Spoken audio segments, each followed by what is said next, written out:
नमस्कार, मैं doctor Mukesh Kumar Sharma, associate professor in zoology, सम्राट पृथ्वीराज चौहान गवर्नमेंट कॉलेज, अजमेर।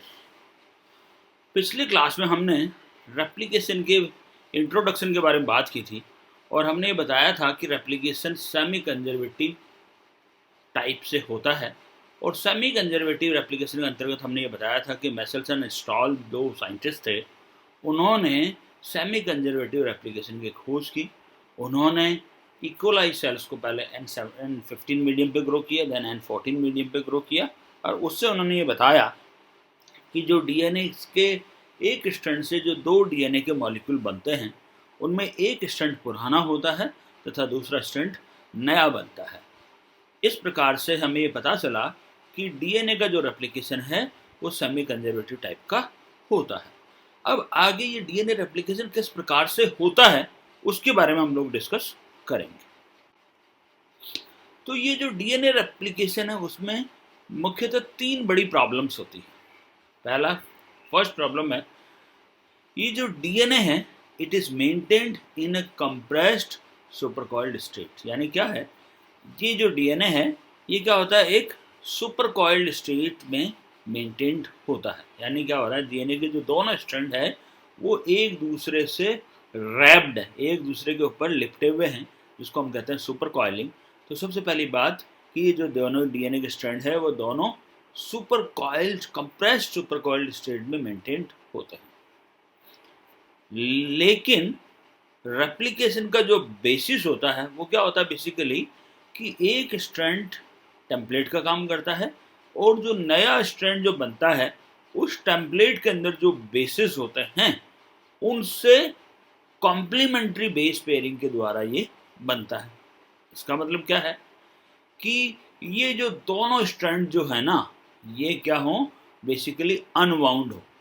ठीक है, यानी डीएनए रेप्लिकेशन कब होगा, जब डीएनए के जो दोनों जो स्ट्रैंड जो कि कॉम्प्रेस्ड सुपरकॉइल्ड स्टेट में होते हैं वो खुले, और खुल करके और उनके अकॉर्डिंग उनके अंदर जो बेसिस प्रेजेंट है उन बेसिस से क्या हो, कॉम्प्लीमेंट्री बेस पेयरिंग हो और उससे नया डीएनए का स्ट्रैंड का निर्माण हो। तो ये एक मुख्यतः प्रॉब्लम है कि जो डीएनए है वो कंप्रेस्ड सुपरकॉइलिंग स्टेट में होता है और उसके रेप्लिकेशन के लिए हमें क्या आवश्यक है, वो दोनों स्ट्रैंड खुले और खुल करके और नए स्ट्रैंड के निर्माण को वो प्रेरित करें। अब ये देखिए आप, ये डीएनए के दोनों स्ट्रैंड हैं, ये एक स्ट्रैंड और ये दूसरा स्ट्रैंड, दोनों क्या है, सुपरकॉइल्ड। ठीक है, यहाँ पे ये दोनों स्ट्रैंड खुले, ठीक है, खुल करके और जो नया डीएनए का स्ट्रैंड है ना ये बनना चालू हो गया। ये कैसे चालू हो रहा है, इसमें जो बेसिस हैं उनके सामने जैसे ए के सामने टी आएगा, यानी कॉम्प्लीमेंट्री बेस पेयरिंग ये कर रहे हैं और उससे नया डीएनए का स्ट्रैंड का निर्माण होता जा रहा है। सेम यहीं पे भी ऐसा है ना। तो इस प्रकार से क्या हो रहा है, डीएनए का जो स्ट्रैंड है वो खुल रहा है और खुल करके कॉम्प्लीमेंट्री बेस पेयरिंग से दोनों डीएनए स्ट्रैंड का निर्माण हो रहा है। तो इसमें क्या हो रहा है, सबसे पहले स्टेज में क्या हो रहा है, जो डीएनए स्ट्रैंड है वो क्या हो रहा है, अनवाइंड्स हो रहे हैं। ठीक है, इसमें क्या हो रहा है, सबसे पहले स्टेज में डीएनए के जो स्ट्रैंड है वो क्या हो रहा है, अनवाइंड हो रहे हैं, यानी खुल रहे हैं। ठीक है, दूसरे स्ट्रैंड में क्या हो रहा है, बेसिकली इसमें क्या हो रहा है कि जो ये डीएनए का स्ट्रैंड जहां खुल रहा है, यहाँ जैसे इस जगह से खुल रहा है, इसको क्या करें हम लोग, ये जो जंक्शन है जहां से खुल रहा है उसको हम कह रहे हैं रेप्लिकेशन फॉर्क। जो अनवाउंड जो स्टेज हो रहा है उसको क्या करें हम लोग, रेप्लिकेशन फॉर्क कह रहे हैं इसको। ठीक है, थर्ड नंबर पे क्या हो रहा है, बेसिकली नया स्ट्रैंड का निर्माण होता जा रहा है। और वो कैसे हो रहा है, जो पुराना जो स्ट्रैंड है उनके अंदर जो न्यूक्लियोटाइड्स हैं उनके अंदर कॉम्प्लीमेंट्री बेस पेयरिंग द्वारा इसके नए स्ट्रैंड का निर्माण होता जा रहा है। तो क्या हुआ, आपका फर्स्ट स्टेज में डीएनए का स्ट्रैंड अनवाउंड हुआ, सेकंड स्टेज में क्या है, बेसिकली हो क्या रहा है, अनवाउंड होने के बाद में ये जो आपका जो हिस्सा है यहाँ पे इसको क्या करें हम लोग, रेप्लिकेशन फॉर्क करें, यानी रेप्लिकेशन फॉर्क से ही डीएनए का स्ट्रैंड खुलता जा रहा है और जो नया डीएनए का स्ट्रैंड का निर्माण होता जा रहा है वो जो पुराने स्ट्रैंड पे जो न्यूक्लियोटाइड्स हैं उनके अंदर कॉम्प्लीमेंट्री बेस पेयरिंग के द्वारा नए डीएनए के स्ट्रैंड का निर्माण होता जा रहा है। ठीक है, और ये जो दोनों मॉलिक्यूल्स जो बन रहे हैं उनमें क्या हो रहा है, एक स्ट्रैंड ये आपका ये पुराना है ये वाला, ठीक है, और यहाँ पे भी ये पुराना वाला, और ये जो नया जो स्ट्रैंड बन रहा है वो क्या हो रहा है, नया बन रहा है, ठीक है, दूसरा वाला। तो इसके अंदर क्या हो रहा है, ये एक मॉलिक्यूल, ये दूसरा मॉलिक्यूल, उनमें एक स्ट्रैंड पुराना है और दूसरा स्ट्रैंड वापस नया बनता जा रहा है कॉम्प्लीमेंट्री बेस पेयरिंग के द्वारा। तो इस प्रकार से रेप्लिकेशन का प्रोसेस होता है।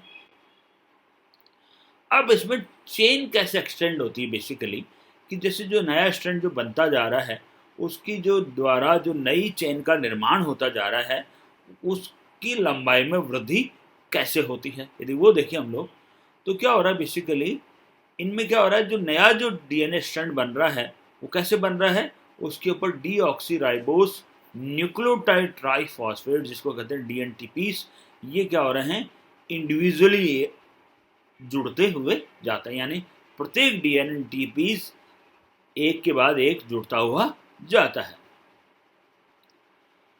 ये जो सीक्वेंस होती है कैसे जुड़ेगा, ये कैसे होती है, किसके द्वारा डिसाइडेड होती है, जो टेम्पलेट स्ट्रैंड है उनमें जो न्यूक्लियोटाइड्स है उनसे पेयरिंग के द्वारा ये डिसाइडेड होती है, ठीक है।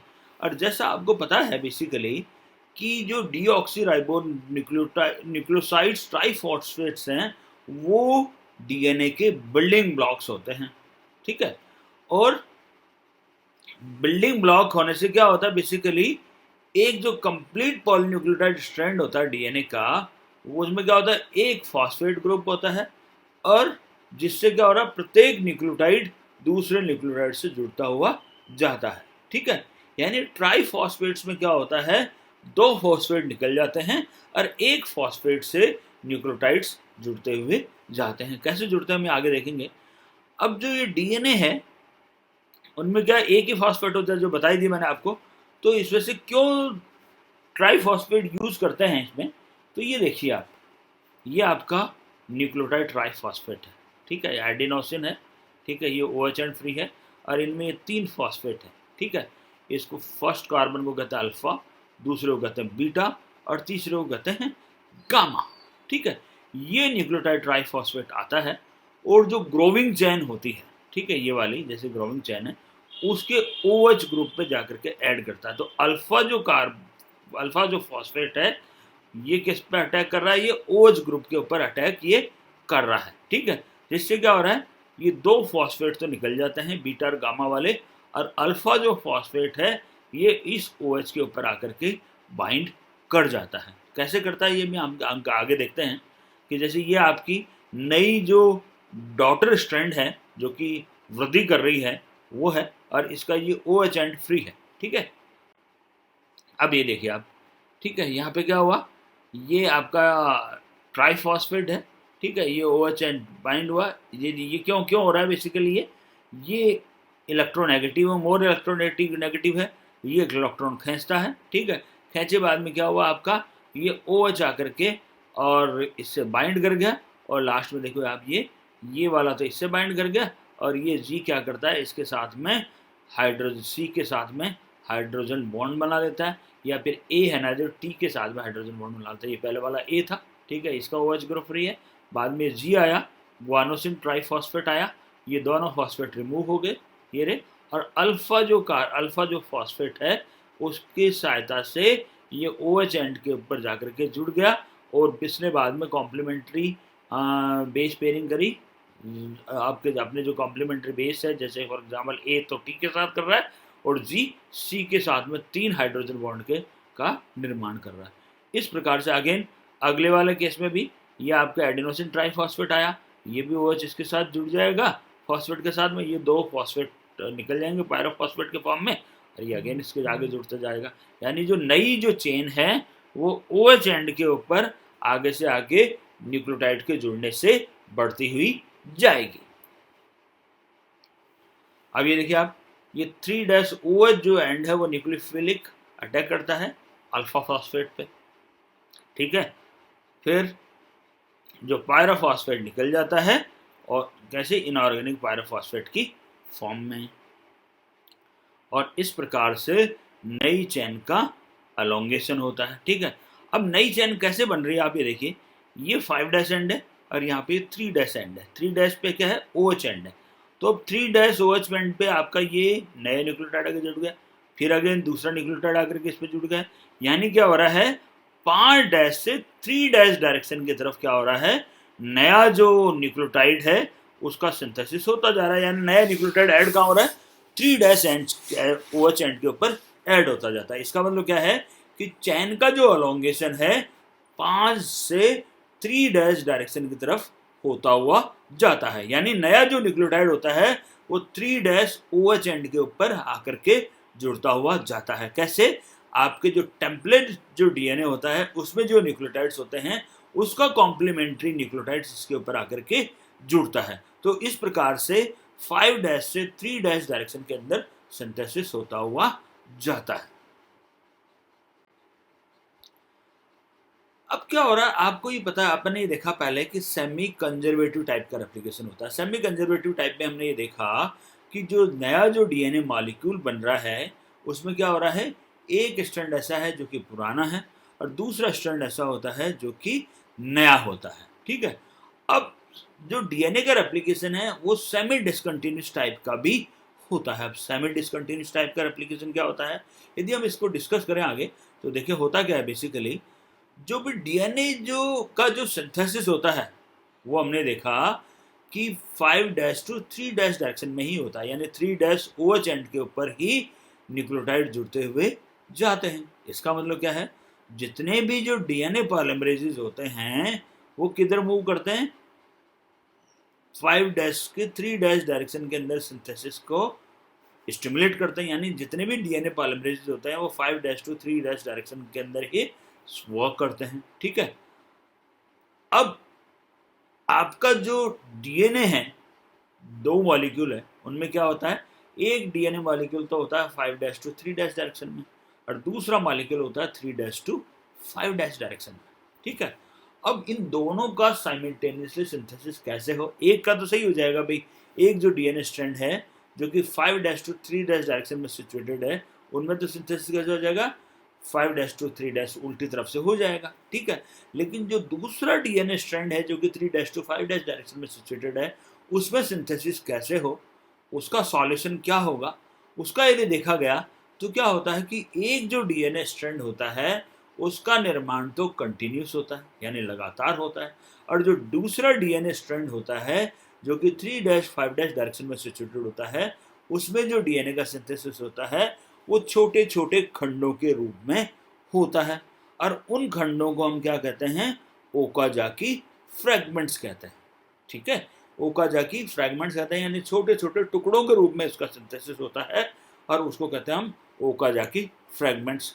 और इस प्रकार के डीएनए रेप्लिकेशन को हम कहते हैं सेमी डिसकंटिन्यूस, क्योंकि एक जो डीएनए स्ट्रैंड है उसमें सिंथेसिस कंटिन्यूस हो रहा है और दूसरा जो डीएनए स्ट्रैंड है उसमें सिंथेसिस डिसकंटिन्यूस हो रहा है, छोटे छोटे खंडों के रूप में हो रहा है, जिसे हम लोग सेमी डिसकंटिन्यूस टाइप का रेप्लिकेशन कहते हैं। ठीक है, और इसका पता कैसे लगा, रीज ओकाजाकी एक साइंटिस्ट था, उन्होंने ये पता किया, उन्होंने एक एक्सपेरिमेंट किया, उन्होंने देखा कि नया जो डीएनए सिंथेसिस होता है वो लगभग आधा जो डीएनए का सिंथेसिस होता है वो छोटे छोटे पीसेस के रूप में होता है जिनकी साइज होती है 1000 से 2000 न्यूक्लियोटाइड।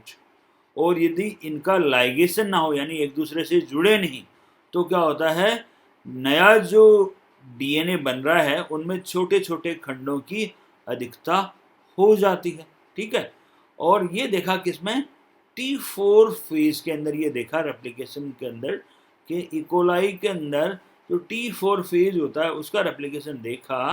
कैसे कि एक तो वाइल्ड टाइप था जिसमें कि सिंथेसिस लगातार हो रहा था, बिल्कुल सही ढंग से हो रहा था, और एक म्यूटेंट था जिसमें कि डीएनए का खंड जुड़ नहीं रहे थे।